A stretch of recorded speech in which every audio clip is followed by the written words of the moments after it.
भगवान श्री कृष्ण की लीला के सहचर ब्रजवासीगण। नंद गोप उपनंद ध्रुव धरानंद महरि जसोदा कीरतीदा वृषभानु कुंवरी सहचरी बिहरती मन मोदा। मधुमंगल सुबल सुबाहु भोज अर्जुन श्रीदामा मंडल ग्वाल अनेक श्याम संगी बहुनामा। घोष निवासन की कृपा सुर नर बांछ आदि अज बाल वृद्ध नर नारी गोप हो अर्थी उनपाद रज।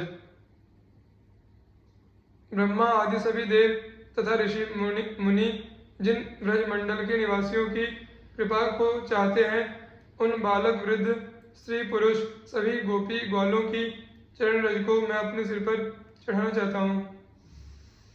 नंद गोप उपनंद ध्रुवनंद धरानंद नंद जी की पत्नी यशोदा जी, कीर्ति देने वाली वृषभानु की पत्नी कीर्ति जी, बरसाने के राजा वृषभानु जी, वृषभानु कुमारी श्री राधिका, प्रसन्न चित्ता सखिया, मधुमंगल सुबल सुबाहु भोज अर्जुन श्रीदामा और संपूर्ण ग्वाल मंडली जिनके अनेक नाम हैं, जो श्याम सुंदर श्री कृष्णचंद्र के साथी हैं, मैं इन सबके पद की धूरी का चाहने वाला हूँ।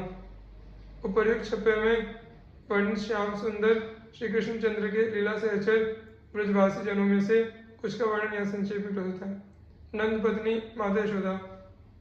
वसुश्रेष्ठ द्रोण ने पद्म योनि ब्रह्मा से यह प्रार्थना की, देव जब मैं पृथ्वी पर जन्म धारण करूं तो विश्वेश्वर स्वयं भगवान श्री हरि श्री कृष्णचंद्र मेरी परमा भक्ति हो, श्री कृष्णचंद्र में मेरी परमा भक्ति हो। इस प्रार्थना के समय द्रोण पत्नी धरा भी वहीं खड़ी थी। धरा ने मुख से कुछ नहीं कहा, पर उनके अणु में भी यही अभिलाषा थी। मन ही मन धरा भी पद्मयोनि से यही मांग रही थी। पद्मयोनि ने कहा, तथास्तु ऐसा ही होगा। इसी वर के प्रताप से धरा ने ब्रजमंडल के एक सुमुख नामक गोप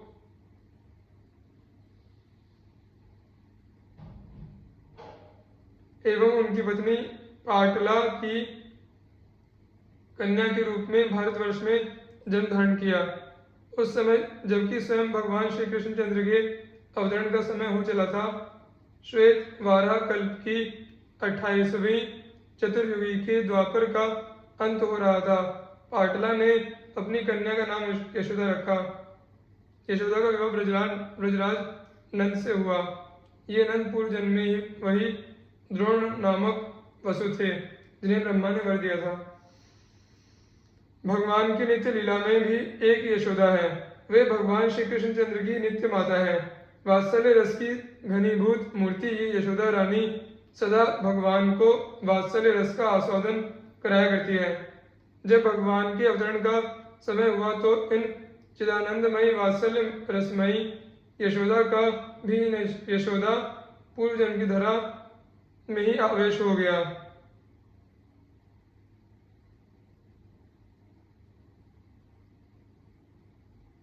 पाटला पुत्री यशोदा नित्य यशोदा से मिलकर एक मेघ हो गई तथा इन्हीं यशोदा के पुत्र के रूप में आनंद गंध पर ब्रह्म पुरुषोत्तम स्वयं भगवान श्री कृष्णचंद्र अवतीर्ण हुए। जब भगवान अवतीर्ण हुए थे उस समय यशोदा की आयु ढल चुकी थी, अतः जब पुत्र हुआ तो फिर आनंद का कहना ही क्या है।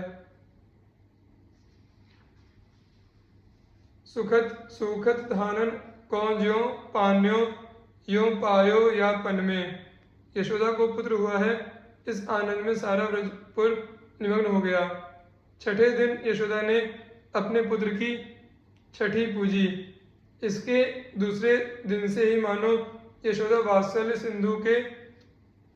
सिंधु का मंथन आरंभ हो गया। मानो स्वयं जगदीश्वर अपनी जननी का हृदय मसते हुए राशि राशि भावरत्न निकाल कर बिखेरने लगे, बतलाने लगे, घोषणा करने लगे, जगत की देवियों देखो, यदि तुम में से कोई मुझ पर ब्रह्म पुरुषोत्तम को अपना पुत्र बनाना चाहो तो मैं पुत्र भी बन सकता हूँ, पर पुत्र बनाकर मुझे कैसे प्यार किया जाता है, वात्सल्य भाव से मेरा भजन कैसे होता है, इसकी तुम्हें शिक्षा लेनी पड़ेगी।